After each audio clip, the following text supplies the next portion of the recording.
আসসালামু আলাইকুম প্রিয় দর্শক, আলোচনায় আপনাদের সকলকে আমন্ত্রণ জানাচ্ছি। আওয়ামী লীগ নিষিদ্ধের বিষয়ে ব্যান আছে, ব্যান থাকবে, ব্যান উজ্জ করা হবে না। তার মানে মির্জা ফখরুল যে বলেন 6 মাসের মধ্যে আমরা নির্বাচন দিয়ে দিব স্থানীয় সরকারের, আওয়ামী লীগ যেহেতু মাঠে নাই, আওয়ামী লীগের ব্যান রেখে নির্বাচন দিতে স্বাচ্ছন্দ্য ফিল করতেই কি তারা নির্বাচন দিবেন নাকি আসলে নির্বাচন দিবেন না? এটা একটা বড় প্রশ্ন। এই প্রশ্নটা যখন প্রশ্ন নয় বা যখন গণমাধ্যম এক পেশে গণমাধ্যম বাংলাদেশে যখন প্রকাশ করলো যে মির্জা ফখরুল যে কথাটা বললেন যে আওয়ামী লীগের ব্যান তারা তুলে নেবে না, তখন আমার কাছে মনে হচ্ছিল, কানে প্রতিধ্বনি হচ্ছিল, ঠাকুর ঘরে কে রে আমি কলা খাই না, উনি এটা বলবেন কেন?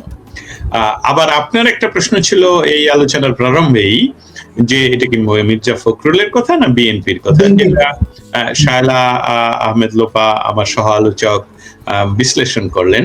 সেখানে আমি সংযুক্ত করতে চাই যে এটা বিএনপির না, সেটা তো বিএনপি বলতে হবে, যেটা উনি বলেছেন শায়লা লোপা। আবার আমি যেটা সংযুক্ত করব, উনি ওনার নিজের ড্রয়িং রুম থেকে বলেননি, উনি বলেছেন ওনাদের দলের প্রধানের কার্যালয় থেকে। অতএব এটা অফিসিয়াল বক্তব্য, এটাতে আর ইফ বাট কিন্তু আমাদের ওয়াকারের মতন আমি বলে দিলাম যে আর নেই।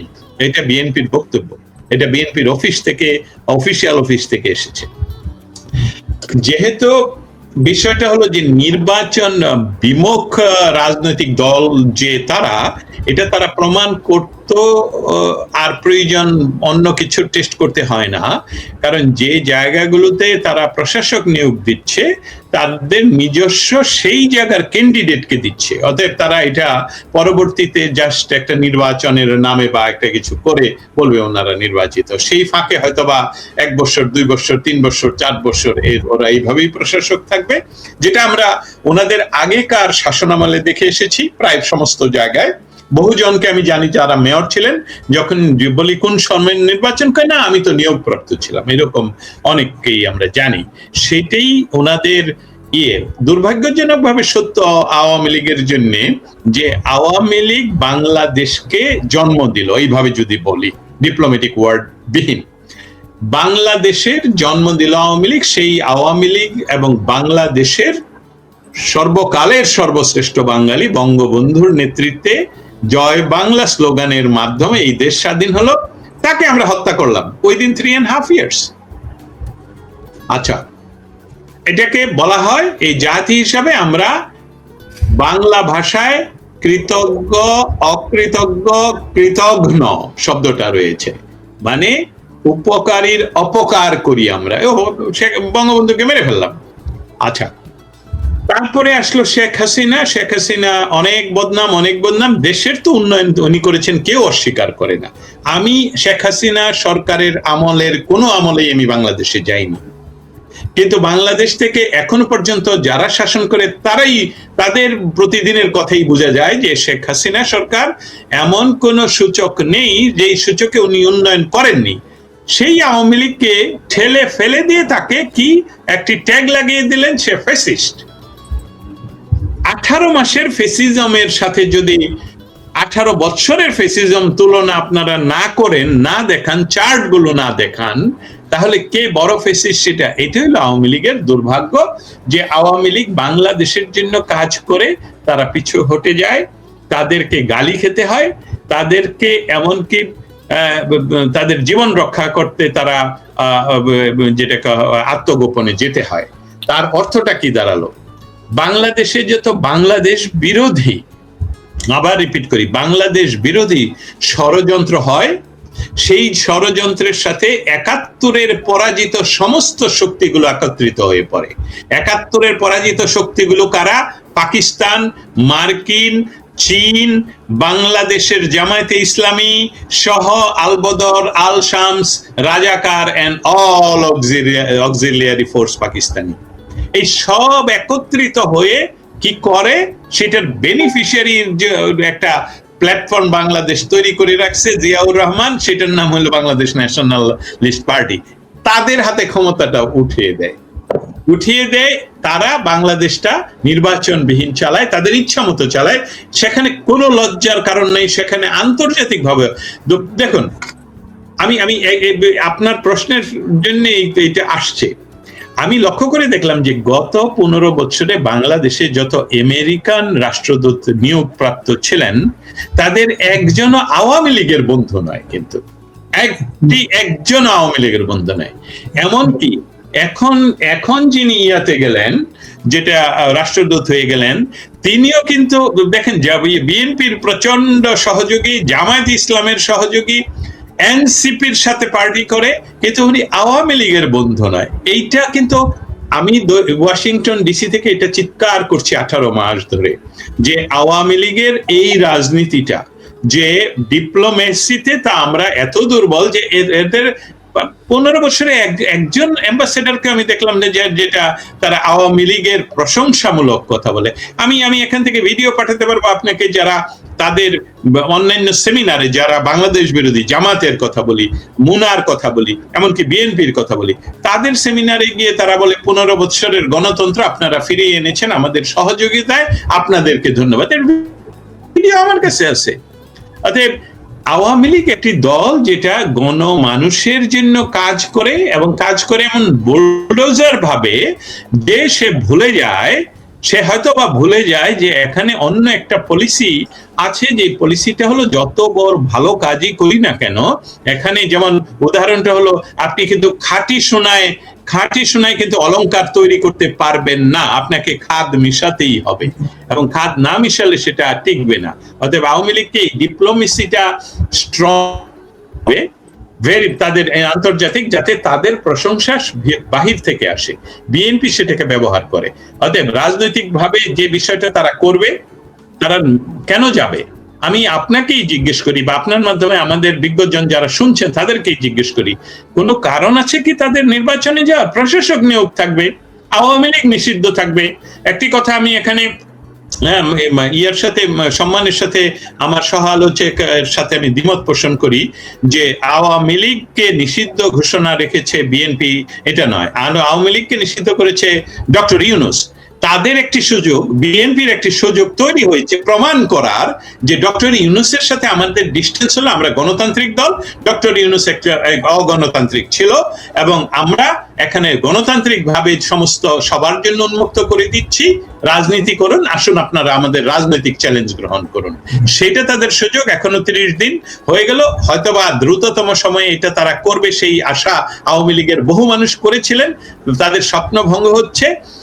আমি যেটা বলবো যে আওয়ামী লীগকে ঘুরে দাঁড়াতে হলে বিএনপি কি করবে সেটার উপর নয়, আপনি কি করছেন, আপনি আপনার কাজটুকু আপনি করুন এবং আপনার ঘর আপনি সাজান।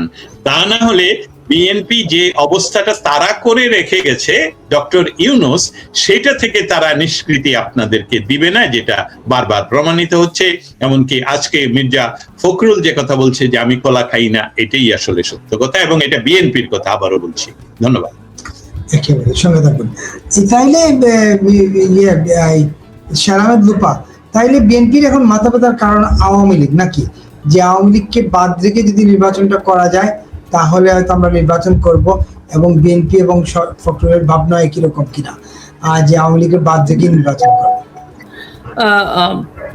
আমি প্রথমে বলতে চাই, দাদা বোধহয় বুঝতে ভুল করছেন। আমি অবশ্যই আওয়ামী লীগকে নিষিদ্ধ করেছে, আওয়ামী লীগের কার্যক্রম নিষিদ্ধ করেছে ইউনূস, কিন্তু ইউনূসের সাথে তখন তো বিএনপি বলেছে, প্রথমে বলেছে না আমরা চাই না, তারপরে বলেছে আমরাই তো, সালাউদ্দিন সাহেব বলেনি যে আমরাই তো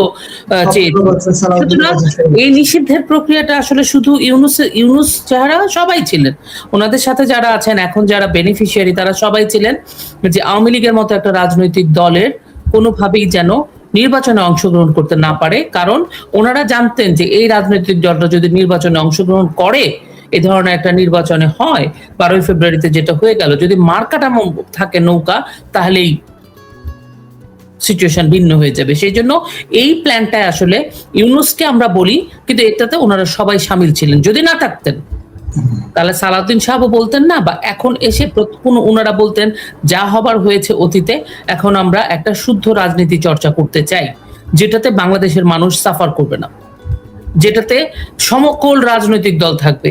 যদি কারো অপরাধ ধরা পড়ে, আমি বলছি না যে আওয়ামী লীগের সময় সবাই সুফি সন্ত ছিলেন, যাদের অপরাধ ধরা পড়বে তাদের বিচার হবে। এই প্রক্রিয়ার মধ্যে যাওয়ার গার্ডস বা এই প্রক্রিয়ার মধ্যে যাওয়ার মনস্তত্ত্ব ইউনূসেরও যেমন ছিল না, তেমন এখনকার বিএনপি সরকারের মধ্যেও দেখতে পাচ্ছি না। ওনারা মনে করছেন এবং বিএনপি ওই রাজনীতিটা করতে চাচ্ছেন, একটু ডিফারেন্স আছে, সেটা হচ্ছে আওয়ামী লীগের মতো। আওয়ামী লীগ যেমন কোন রাজনৈতিক দলকে ব্যান করে নাই, আমরা হাজারো চেয়েছি জামাতকে ব্যান করা, নিষিদ্ধ করা হোক, ওনারা যখন নিষিদ্ধ করছে ওটা নিষিদ্ধ করে আর কোনো লাভ নেই। কিন্তু আওয়ামী লীগ বিএনপির অনেক সময় অনেক কার্যক্রম করতে পারেনি তারা। করতে গেলে আমরা দেখেছি ওই যে রিজভী সাহেব একলা গুলিস্তানে বিএনপি অফিসের সামনে বসে আছে, মনে আছে না? Those are the fact. হ্যাঁ, করতে দেওয়া হয়নি, কিন্তু কোন রাজনৈতিক দল নিষিদ্ধ ছিল না। ওই ফোর্সটা বিএনপি করতে পারেনি, তাদেরও সাংগঠনিক দুর্বলতা ছিল, আওয়ামী লীগও ওইটা করতে দেয় নাই। তেমনি ভাবে এখন যেটা করেছে সেটা হচ্ছে ভয়ঙ্কর ভাবে অগণতান্ত্রিক একটা পদ্ধতি তারা নিয়েছে, দলই থাকতে দিব, মানে তো যুদ্ধই নিব না, তাহলে আমি একলাই ব্যাটেলে থাকবো, আমি একলাই জিতবো, আমি একলাই রাজা, এরকম আর কি একটা ব্যাপারের মধ্যে চলে গেছে। এই অবস্থাতে আপনি আর প্রশাসনিক নিয়োগের কথাটা আমি আপনাকে বলি, একটু জিনিস আমি আমার কাছে যেটা মনে হয় সেটা আমি একটু বলতে চাই। এই যে নিয়োগগুলো ওনারা করছে, ওনারা কি তার মানে নির্বাচন দেবে না? বিপুল ভাই, নির্বাচন দেবে। ওনারা ওনাদের জায়গাগুলা প্রশাসনে ওনাদের জায়গার লোক রাখতে চাচ্ছে। ওনারা যেমন মানে একদম এককভাবে শক্তিশালী একটা সরকার গঠন করেছে ওনারা মনে করছে, ঠিক তেমনি ভাবে একটা শক্তিশালী স্থানীয় সরকার চাচ্ছে ওনারা। সেই স্থানীয় সরকার যদি করতে হয় তাহলে এই যে বিডিসি প্রশাসনের সমস্ত টায়ার গুলোতে ওদের লোক লাগবে। এখন খুঁজে খুঁজে খুঁজে খুঁজে বার করে বিএনপির লোক বসানো হচ্ছে, বুঝতে পারছেন? তারপরে তারা নির্বাচনটাতে যাবে না তা না, তার আগে তারা গ্রাউন্ড ওয়ার্ক করছে। ওনারা ওনাদের পদ্ধতি মতো চলার চেষ্টা করছে। এই পদ্ধতিতে চলাতে যেটা হবে, জনসন্তোষকে কোনোভাবে আটকে রাখতে পারবে না। কথা হচ্ছে কি, এখনো মানুষ লেহাজ করতেছে, মানুষ দলের দিকে তাকায় আছে, আওয়ামী লীগের যারা নেতা কর্মী দমন পীড়নের শিকার হচ্ছে তাদের দিকে তাকায় আছে, কিন্তু দল কি বলে, দল সাংগঠনের দিকে তাকায় আছে। যখন নাকি মানুষের দেওয়ালে পিঠ থেকে যাবে তখন কিন্তু দল ফল আর কেউ মানবে না, নিয়ে মারামারিটা লাগে পড়বে। তো ওই ধাক্কাটা বিএনপি কতটা সামলাতে পারবে সেটা হচ্ছে মূল কথা। আর তার উপর তো আছে ওনাদের বন্ধুরা, ওনারা তো আবার একটা মজার খেলা খেলছেন, ওই যে সর্প হইয়া দংশন খরো ওঝা হইয়া যারো। যখনই নাকি বিএনপির সাথে এটা আন্ডার দ্য টেবিল সেটেলমেন্ট আছে, আমি বলবো এটা, তখন যদি দেখা যায় পাবলিক অন্য বলে তাহলে তোমরা আবার সেটা বলবা, আরেকটা বলবা, এই করে তারা একটা প্রেসার গ্রুপ না এরকম একটা খেলা খেলছে। তো এই খেলায় আসলে এখানে যেটা অনুপস্থিত সেটা হচ্ছে মানবাধিকার অনুপস্থিত। এই খেলায় যেটা অনুপস্থিত সেটা হচ্ছে গণতন্ত্র অনুপস্থিত। যেই গণতন্ত্রের জন্য আসিফ নজরুল্লাহ গলার রক ছিঁড়ে ফেলতো, জোনায়েদ সাকি রক ছিঁড়ে ফেলতো, নূরা রক ছিঁড়ে ফেলতো, এই নূরার রক ছিঁড়ে ফেলে তারপরে জোনায়েদ সাকি, আসিফ নজরুল, গণতন্ত্র তো ছিল না। আসিফ নজরুল হয়েছিল তত্ত্বাবধায়ক সরকারের আইন উপদেষ্টা, জোনায়েদ সাকি হয়েছে প্রতিমন্ত্রী, নূরা হয়েছে প্রতিমন্ত্রী, এগুলো ছিল তাদের গণতন্ত্রের ভাষা। এই গণতন্ত্রে আসলে কৃষক, শ্রমিক, জনগণ এদের কোনো জায়গা নাই। আপনি যে জিজ্ঞেস করেন যে আওয়ামী লীগের 40% লোক কেমন করে ঈদ করছে, এই রোজাটা তাদের কেমন গেল, তার পরিবারের তার মা, বৃদ্ধ মা কি জেলখানাগুলোর গেটে দাঁড়িয়ে আছে, সেটা হচ্ছে আপনার জানার বিষয়, সেটা আপনাকে জানতে হবে। এত এত মানুষ, উকিল নাই যারা তাদের হয়ে লড়বে, তাদেরকে ছাড়াবে, তাদের বাসায় কি ভাত আছে, ঈদের দিন কি ভাত খেতে পারবে? গণতন্ত্র নাই ওনাদের। এই টোটাল কথার মধ্যে যেটা অনুপস্থিত সেটা হচ্ছে গণতন্ত্র অনুপস্থিত, মানবাধিকার অনুপস্থিত, মৌলিক অধিকার অনুপস্থিত, শিক্ষা অনুপস্থিত। সুতরাং ওনাদের কথা এখন কি বলবেন যে আওয়ামী লীগকে আনব্যান করলেই সব গণতন্ত্র উপস্থিত হয়ে যাবে? হ্যাঁ, হবে। একটা বৃহৎ জনগোষ্ঠীকে আপনাকে কথা বলতে দিতে হবে, তাদের পার্টিসিপেট করতে দিতে হবে। স্থানীয় সরকার নির্বাচনে হলেও তাদেরকে পার্টিসিপেট করতে দিতে হবে, তাদেরকে বলতে হবে ওয়েলকাম, আসো। শুদ্ধ চর্চা করতে হবে, কিন্তু এই শুদ্ধ চর্চা ওনারা করতে পারবেন না, আমি এটা বুঝে গেছি। আগেই বুঝতাম, আমি, দস্তগীর ভাই, ইভেন তো বিপুল ভাই, আমরা অনেক আলোচনা করি, আগেও বুঝতাম। কারণ ওনারা যে পথে হাঁটছে, বলে না আমি যাব নর্থে, আমি যাব দক্ষিণে বা উত্তরে, তো আমি তো আসলে উত্তরের দিকেই দিয়েছি, তার মানে আমি বুঝছি উত্তরে যা আছে উনি সেই দিকেই যাচ্ছে, উনি তো দক্ষিণ দিকে আসলে যাচ্ছে না, উনি ওনার দিক কেবলা নির্ধারণ করে ফেলছে। এখন ফখরুল ইসলাম সাহেব বলুক আর তারেক বলুক আর শফিক কি নাম, ডক্টর শফিক বলুক, ওনারা ওনাদের কেবলার দিকেই যেতে থাকবে এবং দিনে দিনে ওই কেবলাটা আরো পরিষ্কার হবে, আমরা দেখতে পাবো ও আচ্ছা ওনারা তো ওই রাস্তায় যাচ্ছে। সুতরাং সামনের সময়টা আসলে ভালো কিছু আমি তো অ্যাটলিস্ট দেখতে পাচ্ছি না। আওয়ামী লীগের জন্য আরো কঠিন দিন আসতেছে। সেটা ঠিক আছে, আওয়ামী লীগের জন্য কঠিন দিন আসতেছে, তার মানে এই একই দিনে দুইটা কথা, এক স্থানীয় সরকার নির্বাচন এবং আপনার আওয়ামী লীগের নিষেধাজ্ঞা, দুটোই একই দিনে কথা বলেছেন। এই বলার মধ্য দিয়ে আসলে তিনি এই বার্তাটাই দিলেন যে আওয়ামী লীগকে বাইরে রেখে স্থানীয় নির্বাচন, দস্তগীর জাহাঙ্গীর ভাই। হ্যাঁ, আপনি এর আগেও এই প্রশ্নটা করেছিলেন, আমি সেটা শেষ করিনি, ধন্যবাদ আপনি স্মরণ করিয়ে দেওয়ার জন্য। আওয়ামী লীগকে বাইরে রেখে নির্বাচনের প্রক্রিয়া ছাড়া ওনাদের মনে হচ্ছে, ওনাদের যে টেন্ডেন্সি যে বা ভাব, সেটা উনি ওনার কথায় প্রকাশ করেছেন। প্রথমত, আওয়ামী লীগকে যদি এই মুহূর্তে রাস্তায় নামতে দেওয়া হয়, তাহলে বাংলাদেশের মানুষ যে 16 বছর আয়, তাদের ডেইলি আয়ের কথা বলছি আমি, মানে যারা কোটি কোটি টাকার ব্যবসা, হাজার কোটি টাকার ব্যবসা, সে তাদের কথা বলছি না, আমি একজন দিনমজুর, একজন রিক্সাওয়ালার কথা বলছি, যারা প্রতিদিন আয় করতেন, তাদের যে আয় সেটা প্রায় 80% উপর কমে গেছে বর্তমান সরকারের সময়। অতএব তাদের কাছে এখন আওয়ামী লীগ সরকারের সময়টা হলো সবচেয়ে সহজ ছিল, সরকারি সুবিধা ছিল, মেয়ের বিয়ের খরচ সরকারের কাছ থেকে পাওয়া যেত। আমি সূচক সব নাম্বারগুলো বলছি না, আমি শুধু সময়ের সেভ করার জন্য বলছি যে তারা নিজেরা কিন্তু প্রচন্ড তুলনা করতে পারে, গবেষকদের মতন তুলনা করতে পারে যে আওয়ামী লীগে আমাদেরকে 15 বছর কেমন রাখলো। এই ইউনুসের একটি বিষয় আবার এখানে বলতে চাই, আমি মূল জায়গায় কথাটা শেষ করে উত্তর দিব, তারা নির্বাচন আওয়ামী লীগ ছাড়া চায় কিনা। কিন্তু দেখুন, আমাদের বাংলাদেশের প্রায় শেখ হাসিনা ছাড়া আমি বলবো দস্তগীর জাহাঙ্গীর পর্যন্ত সংশয় ছিল কে এই ডক্টর ইউনুস, কেন শেখ হাসিনা ওনারকে এরকম ভাবে করে সমালোচনা করে। অনেকে শেখ হাসিনাকে হয়তো বা প্রয়োজনে যারা ছিল বলছে আপা এটা বাদ দিন, আমি কি উত্তর উনি দিতেন আমি জানি না, কিন্তু বাংলাদেশের আপামর বৃহৎ একটা জনগোষ্ঠী, শিক্ষিত জনগোষ্ঠী, বিজ্ঞানী, কবি, সাহিত্যিক, অর্থনীতিবিদ, বামরা পর্যন্ত, আমি বলছি সেলিম ভাই সহ, বাংলাদেশ কমিউনিস্ট পার্টি সহ সবার মনে একটা ধারণা ছিল, আরে বেটা ডক্টর ইউনুসকে যদি কোনো ক্রমে আল্লাহ তাআলা আমাদের দেশের ক্ষমতায় বসাতেন, তাহলে এই বেটার যে নেটওয়ার্কিং উনি বিশ্বব্যাপী আছে, এটা করে বাংলাদেশ তো আমেরিকার সমাজ সুইজারল্যান্ড হয়ে যাবে। এই যে একটা মানে তাদের মনের ভেতরে ছিল। আমি ধন্যবাদ জানাই আল্লাহকে যে আল্লাহ তুমি এই ব্যবস্থা করে দিচ্ছ, যদিও বেটা মেটিকুলাস ডিজাইন করে আল্লাহকে মানে না সে, তারপরে টুপি মাথায় দিয়ে উনি আসছেন এবং উনি মরিয়া প্রমাণ করেছেন যে উনি আসলে মৃতই ছিলেন, জীবিত ছিলেন না। এই ব্যক্তি দ্বারা দেশ পরিচালিত হতে পারে না। সে তার নিজস্ব সুদ ব্যবসা ছাড়া সে বুঝে না, সে তার চুরি ব্যবসা ছাড়া সে বুঝে না।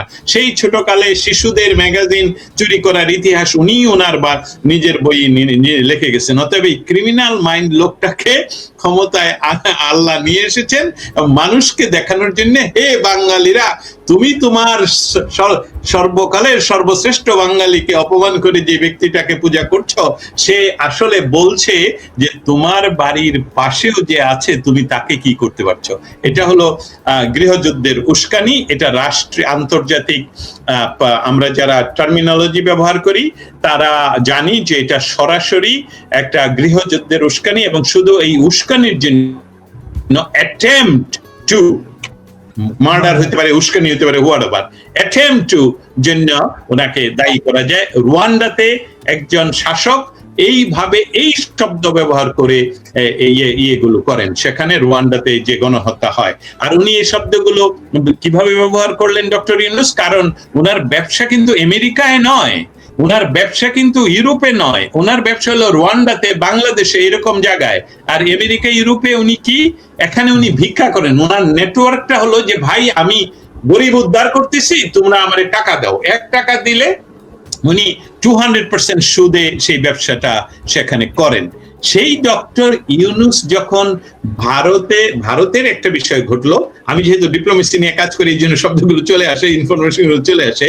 ভারতের একটা বিষয় হলো যে এই মনস্টার বলেন, মবস্টার ইউনূস যেইভাবে জঙ্গিবাদের প্রশ্রয় দিচ্ছে বাংলাদেশে, সেই জঙ্গি এবং ডক্টর ইউনূসকে যেহেতু পশ্চিমা, স্পেশালি আমার দেশ আমেরিকা, তারকে সমস্ত কিছু তার ইচ্ছা চাওয়ার আগে এনে বলছে স্যার কি নিবেন, স্যার এইটা নেন, স্যার ওইটা নেন, আমাকে থাকতে দেন। সেখানেই এই জঙ্গিবাদ যদি বাংলাদেশে কন্ট্রোল করতে হয়, তাহলে মন্দের ভালো হিসাবেও নির্বাচিত সরকার আসতে হবে। এই জন্য ডক্টর ইউনূস আর শেষে পারলেন না ওনার 5-10 বছরের পরিকল্পনা রাখতে, এবং নিউ ইয়র্ক বলছি, লন্ডনে গিয়ে উনি ওনার সেফ এক্সিট নির্ধারণ করে ক্ষমতা তুলে দিলেন আবার কার কাছে? সেই বিএনপির কাছে। এখন আপনি বলুন, বিএনপির তো প্রচন্ড একটা আনন্দের সময় যে 40% বলেন, 45% বলেন, আমি বলবো 50%, বাংলাদেশ বিভাগে বিভাজিত 50% ভোটারকে বাইরে রেখে তারা একটা ভাগাভাগি নির্বাচনে নির্বাচিত হয়ে ওনারা প্রধানমন্ত্রী হয়েছেন, ওনারা বিরোধী দল হয়েছেন, ওনারা নিজেরা কথা বলে দেশ চালাচ্ছেন। এবং আমি সেদিন আপনার সাথেই বোধহয় ব্যাখ্যা করেছিলাম যে একজন সাজাপ্রাপ্ত আসামি আইনের দ্বারা তার জন্য শোক প্রস্তাব এনে, যে সংসদ শোক প্রস্তাব আনে, যেই সংসদের আইনকে ওনারাই ভঙ্গ করছেন, ওনাদের শপথিত ভঙ্গ হয়েছে। আমার আনসার হলো, আমি এখন এত কথা বলে সরাসরি উত্তরটা দিচ্ছি, সেটা হলো আওয়ামী লীগকে বাইরে রেখে নির্বাচন করলেই তারা তাদের নির্বাচিত মানুষগুলোকে সব জায়গায় বসাতে পারবে। তবে সুখের আরেকটা সুখের নয়, আমি বলছি বাংলাদেশের মানুষ এই সুযোগটা গ্রহণ করা উচিত। যেহেতু এই সরকার বা গত সরকার বলেছে, বা আমরা এখনো শুনছি যে স্থানীয় সরকার নির্বাচন কোনো দলীয় প্রতীকে হবে না, সেখানে যারা আওয়ামী লীগের আপনাদের যাদেরকে পরিচিত, যারা আপনারা পরিচিত আওয়ামী লীগের, আপনাদেরকে যদি নির্বাচন করতে দেয়া না হয়, আপনারা আপনাদের পরীক্ষিত এমন কর্মীকে সেখানে নির্বাচনে পাঠানো উচিত। আমি এটা মনে করি পাঠানো উচিত, যাতে করে আপনারা সেখানে প্রতিদ্বন্দ্বিতা করতে পারেন। কারণ জনগণ আওয়ামী লীগের পক্ষে রয়েছে, এটা যেরকম গণমাধ্যমগুলো বলছে, আমাদের সমস্ত পরিসংখ্যানে এটা বলছে। অতএব বিএনপি চেষ্টা করবে আওয়ামী লীগকে বাইরে রেখেই 5 বছর কাটিয়ে দিতে, আওয়ামী লীগকে টেকনিক করে সেখানে ফিরে আসতে হবে। ধন্যবাদ। একেবারে। তাহলে একটা খুব পরিষ্কার একটা বক্তব্য হচ্ছে যে বিএনপি এবং ফখরুলের বক্তব্যের মধ্যে দুটো ভাবনাই এক, তাই তো জাহাঙ্গীর ভাই? স্থানীয় সরকার নিয়ে নাকি একদম না হলে উনি প্রশাসক নিয়োগ দিতেন না, নারায়ণগঞ্জে ওনারে ক্যান্ডিডেট দিতেন না, অমুক জায়গায় ওনার যারা ক্যান্ডিডেট তাদেরকে কেন বসাবেন? নারায়ণগঞ্জে উনি, আমার ধারণা ছিল যে ওনারা হয়তো এসে বলবেন যে গত যে সরকার, সেটা শপথ আমাদের সংবিধানের কোনো অনুচ্ছেদ না, সংবিধানকে মেনে তারা যেহেতু শপথ গ্রহণ করেছিলেন, আমরা যেহেতু তথাকথিত নির্বাচিত, তারা যে বাতিল করেছেন যে নির্বাচিত প্রশাসক, নির্বাচিত মেয়র এবং চেয়ারম্যান গুলোকে, তাদেরকে আমরা নিয়োগ দিচ্ছি না, কিন্তু আমরা সরাসরি আরেকটা নির্বাচন ডিক্লেয়ার করছি অরাজনৈতিক, আপনারা যারা নির্বাচন করবেন চলুন আমরা নির্বাচন করি। এটাতে সিগন্যালটা কি হতো? আমাদের মতন লোকেরা যারা কর্মী হিসাবে কাজ করি প্রত্যেকটি সরকারের, আপনারা যারা আমাকে চেনেন আগে থেকে, অনলাইনে যারা বলছি, আপনারা জানেন, আমার ফেসবুকে গিয়ে দেখতে পারেন, আমি বহু বহু বহু খোলা চিঠি শেখ হাসিনাকে লিখতাম, কারণ সেখানে যে বিষয়গুলো আমার পছন্দ হতো না। সেই অর্থে বলছি যে ওনারা হয়তো এই কাজটুকু যদি করতেন, তাহলে আমরা আরো সময় দিতাম। আমরা প্রথম ভেবেছিলাম যে ওনাদেরকে 90 দিন সময় দিই, কিন্তু 90 দিন সময়ের মধ্যে 30 দিনের ভিতরেই আমরা দেখতে পাচ্ছি গণতান্ত্রিক কোনো ব্যবস্থাতেই উনি যাচ্ছেন না। এমনকি ডক্টর ইউনূস যেই কাজগুলো করেছেন সেসবগুলোকে আরো বেশি করে ইমপ্লিমেন্ট করছেন। অর্থাৎ যারা জামিনে বের হওয়ার চেষ্টা করছে তাদের আবার জেলে নিয়ে যাচ্ছেন। সো এই বিষয়গুলোকে ওনারা সুযোগ হিসেবে যদি গ্রহণ করতেন ভালো হতো। তবে আমরা আমাদের জাতীয়তাবাদী দলের মনে হয় রাজনৈতিক যারা, আমরা একটা বিষয় এখানে জানি যে জাতীয়তাবাদী দল তৈরি হয়েছে সংকর রাজনীতিবিদদের নিয়ে, বাম থেকে, ডান থেকে, মিডল থেকে, অনেক জায়গা থেকে। আপনারা যারা রাজনীতিটা বুঝেন আপনাদের বোঝা উচিত যে বাংলাদেশে আপনাদের অস্তিত্ব রয়েছে, কিন্তু এই অস্তিত্বকে রক্ষা করতে হলে গণতান্ত্রিক পন্থায় আসতে হবে এবং নির্বাচনের সুযোগ অচিরেই দেওয়া উচিত। আপনারা যদি স্থানীয় নির্বাচন করতে চান সেটা সকলের অংশগ্রহণের মাধ্যমে দেওয়া উচিত। আওয়ামী লীগ বিষয়ে আমি শেষ করতে চাই, একদম আওয়ামী লীগ বিষয়টা শেষ করতে চাই। আওয়ামী লীগ কোথাও চলে যায়নি, আই রিপিট ইট। আওয়ামী লীগকে কেউ বাংলাদেশ থেকে বের করে দিতে পারেনি এবং ডক্টর ইউনূসও পারেননি। যে সেই কারণে আওয়ামী লীগের নেতৃত্ব যারা তাদের নিজের নিরাপত্তার সাথে বিভিন্ন জায়গায় আত্মগোপনে আছেন, তারা যদি বের হয়ে না আসেন আওয়ামী লীগের নিজস্ব নেতৃত্বই গজায় উঠবে এবং তারা মাঠে ময়দানে, ঢাকা শহরের অলিতে গলিতে, এমনকি আমি এখন ডক্টর ইউনূসের ভাষায় বলি আপনার পাশের বাড়িতেই আছে, তাদেরকে আপনি প্রতিহত করতে পারবেন না। তারা আপনাদের পেছনেই থাকবে। বাংলাদেশ, জয় বাংলা, 71, 32 এসবগুলোকে ওনারা রক্ষা করবেন। অসংখ্য ধন্যবাদ আমাকে সুযোগ দেওয়ার জন্য।